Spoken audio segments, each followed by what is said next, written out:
മഞ്ജരി മിഥുന്റെ ഭാര്യയാണ്, ഈ കുടുംബത്തിലെ മരുമകളാണ്. ഒരു കാര്യം ഞാൻ പറയാം, ഈ വീട്ടിൽ ഇനി മഞ്ജരിയുടെ പ്രഗ്നൻസിയെ കുറിച്ച് ആരും ഒരു കാര്യം സംസാരിക്കണ്ട. മഞ്ജരിയുടെ കാര്യങ്ങൾ ഇനി ഇടപെടരുതെന്നല്ലേ അമ്മ വാണിംഗ് തന്നത്. മഞ്ജരി പറയുന്നതെല്ലാം കള്ളവും ചതിയും ആണെന്ന് അമ്മയുടെ അടുത്ത് ഞാൻ ഇനി എങ്ങനെ പ്രൂവ് ചെയ്യും? ഞങ്ങളുടെ അച്ഛനും അമ്മയാണ് ഞങ്ങളെ ഇനി മുതൽ സ്കൂളിൽ ഡ്രോപ്പ് ചെയ്യേണ്ടത്. വെറുതെ ഡ്രോപ്പ് ചെയ്താൽ മാത്രം പോരാ, ഞങ്ങളെ പിക്കപ്പ് ചെയ്യാനും വരണം. കുട്ടികളെ സ്കൂളിൽ നിന്ന് കൊണ്ടുവരേണ്ട സമയമായല്ലോ. ഞങ്ങളെ തന്നെ പിക്കപ്പ് ചെയ്യണമെന്നല്ലേ കുഞ്ഞുങ്ങളെ രാവിലെ പറഞ്ഞത്. മിഥുനേട്ടൻ ഇനി എന്തെങ്കിലും ജോലിയിലാണോ എന്തോ?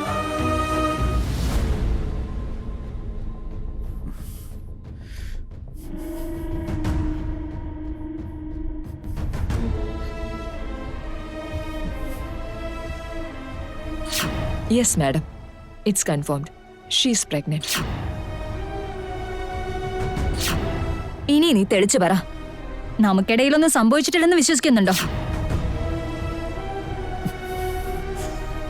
മഞ്ജരി മിഥുന്റെ ഭാര്യയാണ്, ഈ കുടുംബത്തിലെ മരുമകളാണ്. ഇനിയും മഞ്ജരിയുടെ കാര്യത്തിൽ എന്തെങ്കിലും പ്രശ്നങ്ങൾ ഉണ്ടായാലോ, ആരെങ്കിലും അവളെ വേദനിപ്പിച്ചാലോ ഒരിക്കലും ഞാനത് ക്ഷമിക്കില്ല.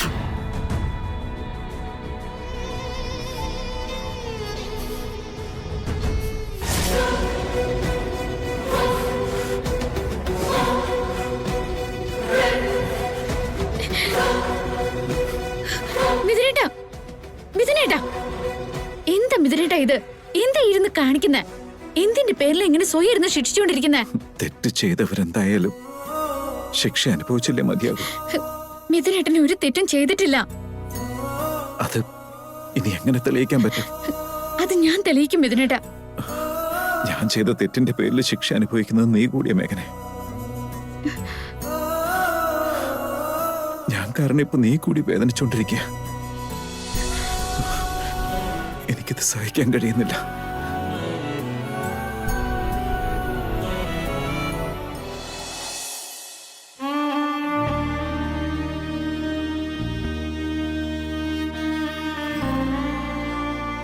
ഞാനുള്ളപ്പോ മിഥുനേട്ടൻ ഒരിക്കലും തലവനിക്കാൻ പാടില്ല.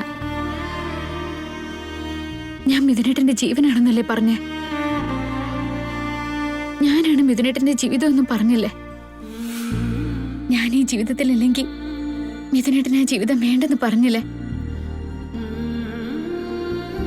ധർമ്മേച്ഛ, അർത്ഥേച്ഛ, കാമേച്ഛ, മോക്ഷേച്ഛ ഞാനാണ് മിഥുനേട്ടന്റെ എല്ലാം.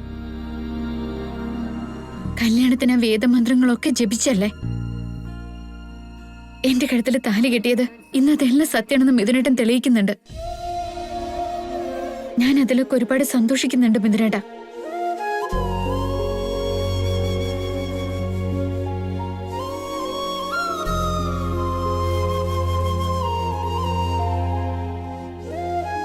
ഞാൻ മിഥുനേട്ടന്റെ പാതിയാണ്, മിഥുനേട്ടന്റെ ഭാര്യയാണ്.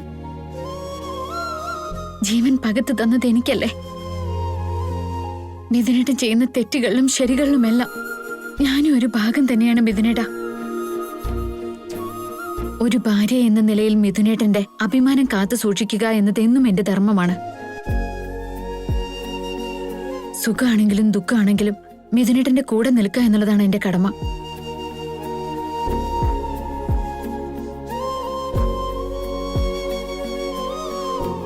ആരെന്ത് വിചാരിച്ചാലും അതെനിക്കൊരു പ്രശ്നമേ അല്ല. പക്ഷെ മിഥുനേട്ടൻ ഇങ്ങനെ സ്വയം വിഷമിക്കുമ്പോ എനിക്കത് കണ്ടിരിക്കാൻ പറ്റുന്നില്ല.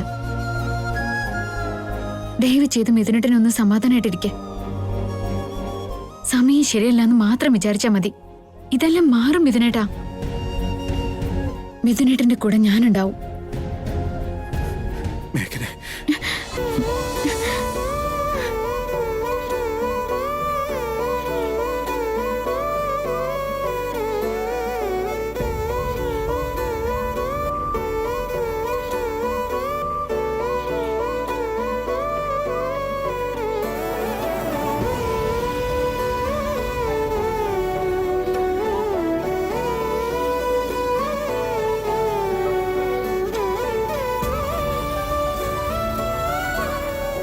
ഇതെല്ലാം തന്നെ ഞാൻ മിഥുനേട്ടന് വേണ്ടിയും എനിക്ക് വേണ്ടിയും നമ്മുടെ കുട്ടികൾക്ക് വേണ്ടിയാണ് പറയുന്നത്.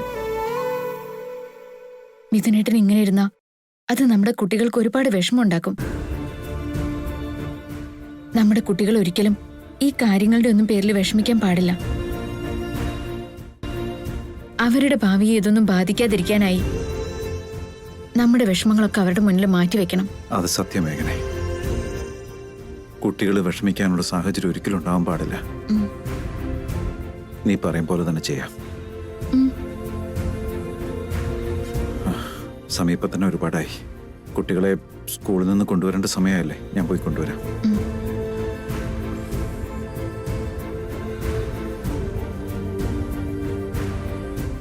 മിഥുനേട്ടന്റെ മനസ്സിൽ ഭർത്താവായി അച്ഛനായി ഞങ്ങളോടുള്ള ഈ സ്നേഹം തന്നെയാണ് ദൈവം ഞങ്ങൾക്ക് തന്ന ഭാഗ്യം. ഈ സ്നേഹം കൂടെയുള്ളപ്പോ ഞാൻ ഈ ലോകത്തെ തന്നെ എതിർത്ത് നിൽക്കും, എന്തു നേടിയെടുക്കും.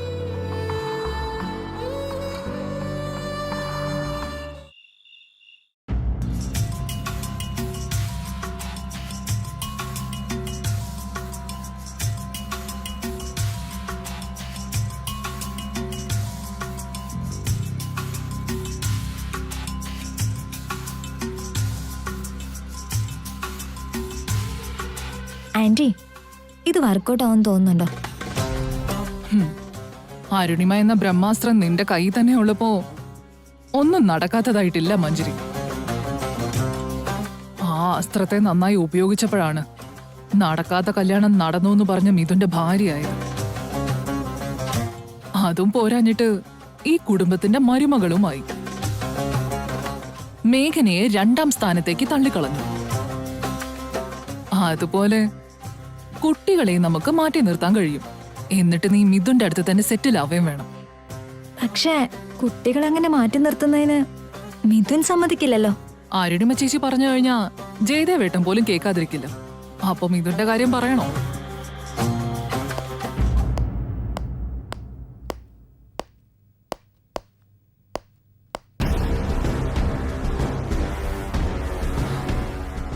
മഞ്ജരി, ചേച്ചി വരുന്നുണ്ട്. പ്ലാൻ സ്റ്റാർട്ട് ചെയ്തോ? Okay, action. ഇതെല്ലാം നടക്കുന്ന കാര്യമല്ല മഞ്ജരി. ഇതെല്ലാം വേസ്റ്റാ. ആവശ്യമില്ലാത്ത ആഗ്രഹങ്ങളൊന്നും നിനക്ക് വേണ്ട. നീ വിഷമിക്കുന്നല്ലാതെ നിനക്ക് അതുകൊണ്ട് ഒരു പ്രയോജനം ഉണ്ടാവില്ല. മനസ്സിലാവുന്നുണ്ടോ? പ്രിയമതേ,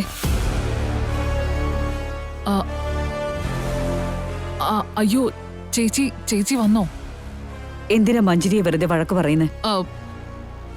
ചേച്ചിയല്ലേ പറഞ്ഞ മഞ്ജരിക്ക് യാതൊരു കുറവുമില്ലാതെ നോക്കണമെന്ന്. ഇവളാണെങ്കി ഗർഭിണികൾ ആഗ്രഹിക്കുന്നത് പോലെ ഒന്നും തന്നെ ആഗ്രഹിക്കുന്നുമില്ല. ഒരാവശ്യമില്ലാത്ത കാര്യങ്ങളാണ് അവള് വേണമെന്ന് പറഞ്ഞ് വാശി പിടിക്കുന്നത്. നിനക്കിപ്പോ എന്ത് വേണമെന്ന് തോന്നുന്നേ മഞ്ജരി? ഡോക്ടർ തന്ന ലിസ്റ്റ് ഒന്ന് നോക്കിയ ചേച്ചി. മറ്റുള്ള എല്ലാത്തിലും റൈറ്റ് ഒക്കെ കൊടുത്തിരുന്നു. സമാധാനമായിട്ട് ഭർത്താവിന്റെ കൂടെ ഇരുന്ന ബേബിയുടെയും ഹെൽത്തിന് നന്നായിരിക്കുന്ന ഡോക്ടറിന്റെ ലിസ്റ്റിലുണ്ട്. അവളാണെങ്കിൽ അതിന് ഇൻടു മാർക്ക് കൊടുത്തു. അതിനാ ഞാൻ ഈ വഴക്ക് പറഞ്ഞ്. ഒന്ന് മതിയാക്ക ആന്റി. സമാധാനായിട്ട് മിഥുന്റെ കൂടെ ഇരിക്കണമെന്ന് ഞാൻ മാത്രം ആഗ്രഹിച്ചാ മതിയോ? അതെനിക്ക് വേണമെന്നുണ്ടാവില്ലേ? രാവിലെ മുഴുവൻ മിഥുൻ ഓഫീസ് വർക്ക് ഉണ്ടാവും. രാത്രിയാവുമ്പോ കുട്ടികളുള്ള റൂമിലും ആയിരിക്കും. അതില് എനിക്ക് സ്പേസ് എവിടെയാ? എന്റെ വയറ്റിലുള്ള ബേബിക്ക് നല്ല കാര്യങ്ങളൊക്കെ പറഞ്ഞു കൊടുക്കാൻ മിഥുൻ എപ്പോഴാ സമയം?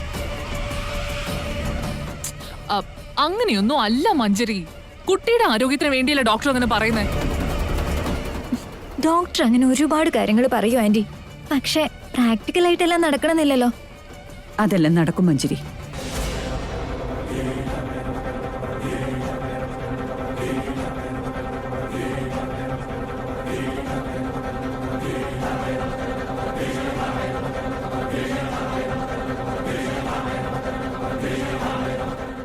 ഇന്ന് കുട്ടികളോടൊപ്പം ഞാൻ തന്നെ കിടന്നോളൂ.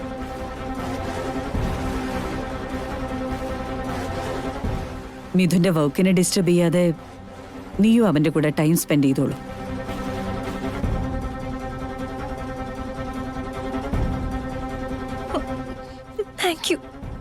താങ്ക് യു സോ മച്ച് അമ്മ. മിഥുൻ കൂടെ തന്നെ ഉണ്ടെങ്കിൽ എനിക്ക് എപ്പോഴും സമാധാനം ഉണ്ടാവും. ഞാൻ മിഥുന്റെ ഒപ്പം ഇരുന്ന നല്ല റിലാക്സേഷൻ കിട്ടും. എനിക്കത് മനസ്സിലാകും. ഞാൻ ഈ ചെയ്യുന്നതൊക്കെ നിന്റെ വയറ്റിലുള്ള കുട്ടിക്ക് വേണ്ടി മാത്രമാണെന്ന് നീ മറന്നു പോവരുത്. യാതൊരു കാരണവശാലും ഈ വീട്ടിൽ ആവശ്യമില്ലാത്ത ഡിസ്റ്റർബൻസ് ഒന്നും തന്നെ ഉണ്ടാവാൻ പാടില്ല. ഇപ്പൊ എനിക്ക് വേണ്ടി ആന്റി ഒരുപാട് കാര്യങ്ങൾ ചെയ്തു തരുന്നുണ്ട്. അങ്ങനെയുള്ളപ്പോ ഞാൻ എന്തിനാ വെറുതെ പ്രശ്നം ഉണ്ടാക്കുന്നേ? ഞാൻ ഇങ്ങനെ ഓരോന്ന് ചെയ്യുന്നത് എന്റെ കുഞ്ഞിന് വേണ്ടി തന്നെയാണ് ആന്റി.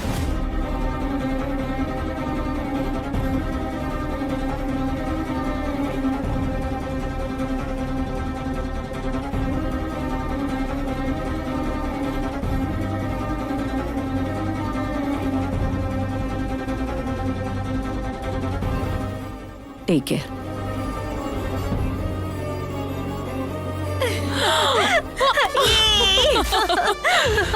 ആന്റി, അരുണിമാന്റി നമ്മുടെ പ്ലാനിൽ വീണ് പോയി. ഞാൻ ആദ്യമേ പറഞ്ഞല്ലേ, ചേച്ചി കൂടെ ഉണ്ടെങ്കിൽ നിനക്ക് ഇവിടെ എന്തും ചെയ്യാൻ പറ്റും മഞ്ജരി. ഇന്നു മുതൽ മിഥുന്റെ കൂടെ മേഘന ഒരിക്കലും ഉണ്ടാവാൻ പോകുന്നില്ല. കുട്ടികളും ഉണ്ടാവാൻ പോകുന്നില്ല. മിഥുൻ മുഴുവനായി നിനക്കായിരിക്കും സ്വന്തം. യെസ്.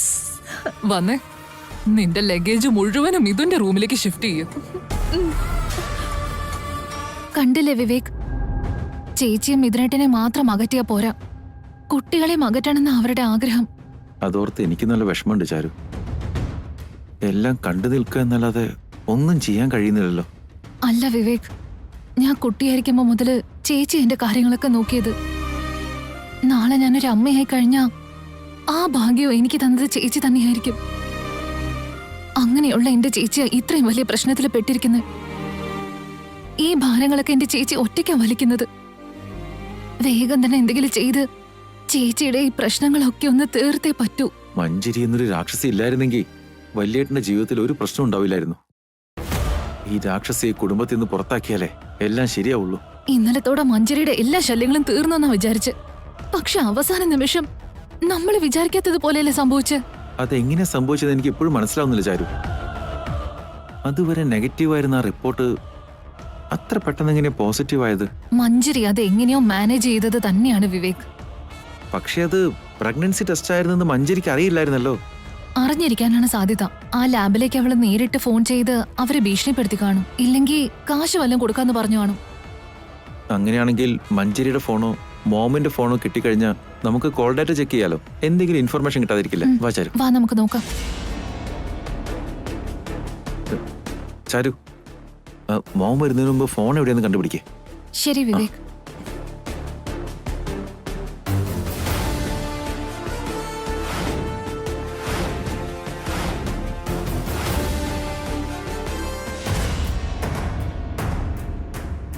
വിവേക്, ഫോണിന്റെ എവിടെയുണ്ട്?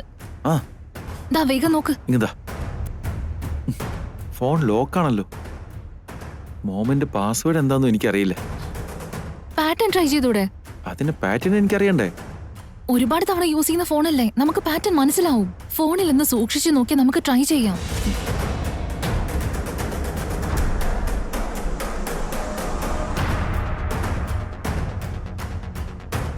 യെസ്, പാറ്റേൺ കിട്ടിപ്പോയി ചാരു.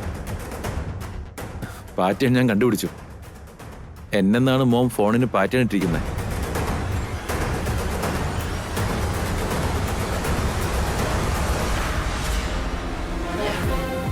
വേഗം കോൾ ലിസ്റ്റ് ഒന്ന് ചെക്ക് ചെയ്യ.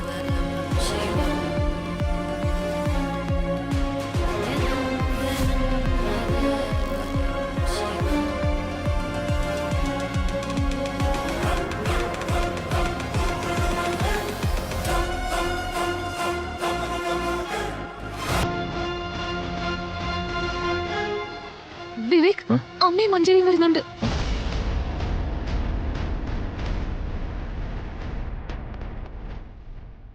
വേഗം വന്ന് നമുക്ക് ഒളിക്കാം.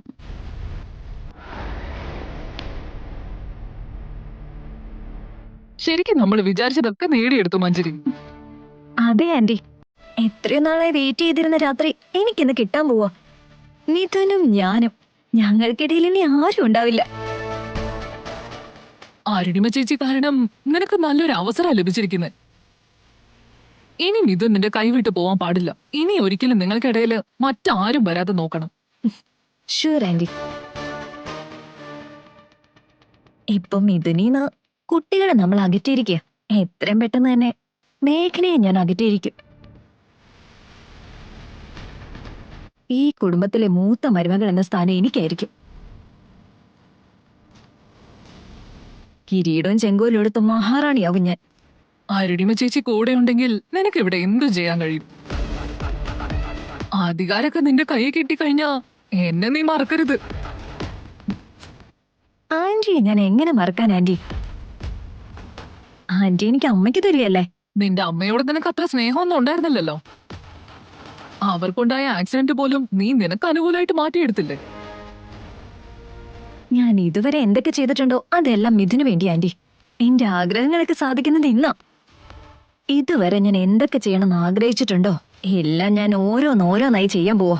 അതുകൊണ്ടാ ഞാൻ അന്നേ പറഞ്ഞുകൊണ്ടിരുന്നത്, നീ ട്രൈ ചെയ്തോണ്ടേയിരിക്ക്, എന്നെങ്കിലും ഒരിക്കലും നീ വിജയിക്കാതിരിക്കില്ല എന്ന്. വിചാരിച്ചതുപോലെ തന്നെ സാധിച്ചല്ലോ.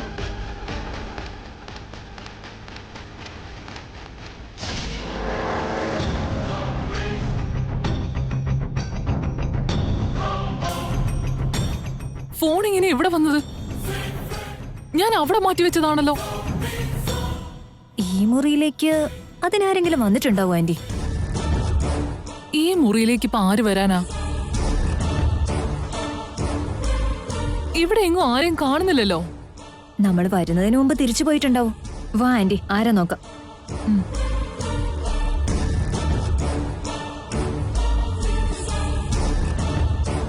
ചരുവാ.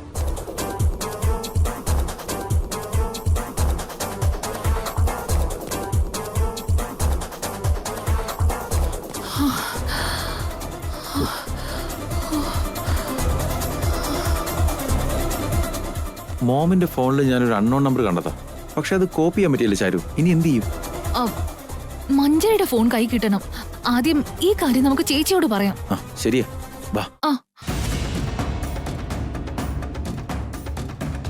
ഞങ്ങള് കിടക്കാൻ അച്ഛൻ്റെ അടുത്തേക്ക് പോവാണ് അമ്മേ. അമ്മ വേഗം ഇങ്ങോട്ട് വരണേ.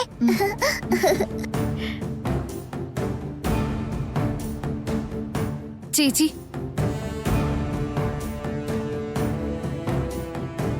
കുട്ടികള് മിഥുനേട്ടന്റെ അടുത്തേക്കാണോ പോയത്? അതല്ലോ ചരു, അച്ഛന്റെ കൂടെ കിടക്കണമെന്നും പറഞ്ഞാ പോയെ. ഇന്നു മുതൽ അത് നടക്കുമെന്ന് തോന്നുന്നില്ല ഏട്ടത്തി. മഞ്ജരി ഒരു മനുഷ്യ സ്ത്രീയല്ല. കുട്ടികളെ വല്യേട്ടനിൽ നിന്ന് അകറ്റാൻ അവൾ ശ്രമിച്ചുകൊണ്ടിരിക്കുന്നത്. നീ എന്താ പറയുന്നത് വിവേക്? മഞ്ജരിക്ക് മിഥുനേട്ടനായിട്ട് ടൈം സ്പെൻഡ് ചെയ്യണം പോലും. അതിന് കുട്ടികൾ അവൾക്ക് തടസ്സമാണെന്ന് പറഞ്ഞു. അങ്ങനെയൊക്കെ അമ്മയോട് പറഞ്ഞിട്ട് മിഥുനേട്ടനിൽ നിന്ന് കുട്ടികളെ അകറ്റാനാണ് അവൾ ശ്രമിക്കുന്നത്. ഇന്നു മുതൽ കുട്ടികളെ രണ്ടുപേരെയും വല്യമ്മയുടെ കൂടെ കിടത്തിക്കൊള്ളാമെന്ന് വല്യമ്മ മഞ്ജരിക്ക് വാക്കു കൊടുത്തിരിക്കുന്ന ഏട്ടത്തി. ആ സമയം കൊണ്ട് മിഥുനേട്ടനെയും ചേച്ചിയും അകറ്റാനാണ് അവര് ശ്രമിക്കുന്നത്. അമ്മയുടെ സപ്പോർട്ട് അവളെ നന്നായിട്ട് ഉപയോഗിക്കുന്നുണ്ട്. ആ രാക്ഷസി എന്നിട്ട് അവൾ ആഗ്രഹിക്കുന്നതൊക്കെ നേടിയെടുക്കുന്നുണ്ട്. അതിന് ഞാൻ അനുവദിക്കില്ല ചാരു. ഞാൻ വിഷമിച്ചാൽ എനിക്കതൊരു പ്രശ്നമല്ല. പക്ഷെ കുട്ടികളുടെ സന്തോഷം ഇല്ലാതാക്കാൻ ഞാൻ ഒരിക്കലും സമ്മതിക്കില്ല. ഈ കാര്യത്തിൽ ഇപ്പോ വല്യമ്മയോട് നമ്മൾ എന്താ പറയട്ടത്തി? വല്യേട്ടന്റെ കൂടെ മഞ്ജരി ഉണ്ടാവണം എന്ന് തന്നെയാണ് വല്യമ്മയുടെ തീരുമാനവും. അമ്മയോട് കാര്യങ്ങളെ കുറിച്ചൊക്കെ ഞാൻ സംസാരിച്ചോളാം. ഈ കാര്യമൊക്കെ എനിക്ക് വിട്ടേക്ക്. ഇതെല്ലാം ഞാൻ നോക്കിക്കോളാം. ലാസ്റ്റ് മിനിറ്റില് മഞ്ജരിയുടെ പ്രഗ്നൻസി റിപ്പോർട്ട് മാറിയതിനെ കുറിച്ച് ഞങ്ങൾ എൻക്വയറി ചെയ്യുന്നുണ്ട് ചേച്ചി. അതെ ഏട്ടത്തി, ഞങ്ങൾ സംശയം കൊണ്ട് മോമിന്റെ ഫോണൊന്ന് ചെക്ക് ചെയ്തു. റിപ്പോർട്ട് വന്ന ടൈമിൽ തന്നെ മോമിന്റെ ഫോണിൽ നിന്ന് ഒരു അൺനോൺ നമ്പറിലേക്ക് ഔട്ട് ഗോയിങ് കോൾ പോയിട്ടുണ്ട്. ആ നമ്പർ മുഴുവൻ വായിക്കുന്നതിന് മുമ്പ് തന്നെ മോമും മഞ്ജരി അങ്ങോട്ടേക്ക് കയറി വന്നു. ആ നമ്പർ ആരുടേതാന്ന് കണ്ടുപിടിക്കണം ചേച്ചി.